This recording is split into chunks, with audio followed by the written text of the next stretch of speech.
How not to talk to an ape smuggler. There are far easier things to do than find an international ape smuggler. For 6 months I searched for illicit dealers selling gorillas, orangutans, bonobos, or chimps. Thousands have been lost in an underground business that makes millions of dollars off endangered animals and caters to rich pet collectors and unscrupulous zoos.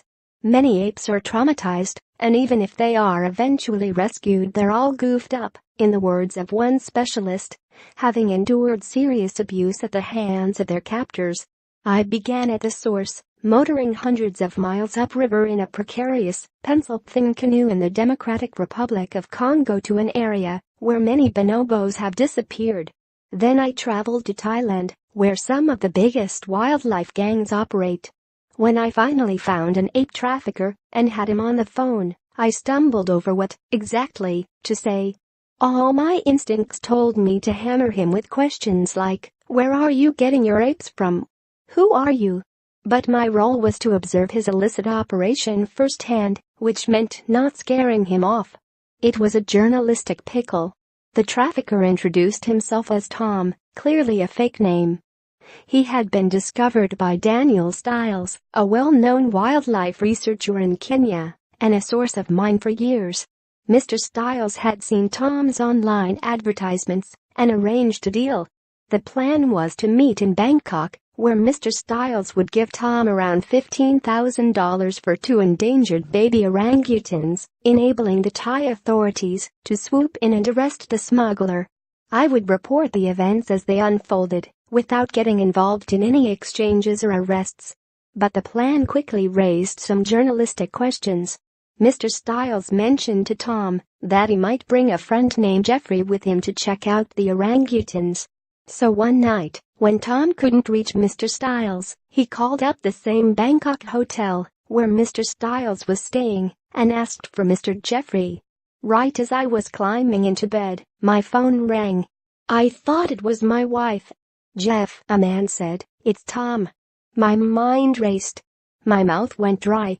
Now what was I supposed to do? The Times has a clear policy that we don't misrepresent ourselves and pretend not to be reporters. Our feeling is that we shouldn't lie to find the truth. That said, we can witness events without announcing we are journalists. This happens, for example, on military embeds when we stick with the troops and stay in the background. We don't explain to everyone, say, suspects who'd have been arrested, that we are reporters. We do if we're asked, but the subject often does not come up. There are usually more important things happening at the time.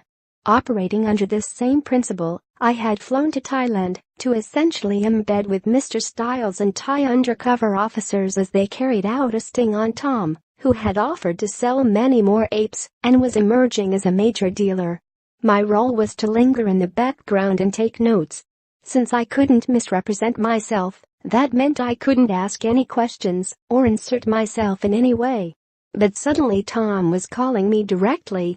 He had a buttery voice and excellent diction, with a light Malaysian or Indonesian accent.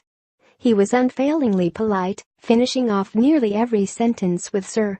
Eager to find Mr. Stiles, he asked me what the plan was for the kids, his code for the baby orangutans. "The kids are really active, sir. Get ready for some sleepless nights." Tom laughed. I laughed too, a shallow, fake laugh. As quickly as I could, I got off the phone, essentially saying nothing. I hadn't lied. But as a journalist, it was extremely frustrating. This story, after all, was an attempt to find out Tom's real identity, how his business worked, and what made illicit dealers like him tick. For a moment, I had a direct channel to the ape underworld. But had I asked him anything, I would have had to identify myself as a reporter. That might have jeopardized the entire sting. By avoiding a conversation, I tried to walk a careful line in a tricky situation. The bus went ahead and ended in a Bangkok parking lot, though somewhat differently than we expected.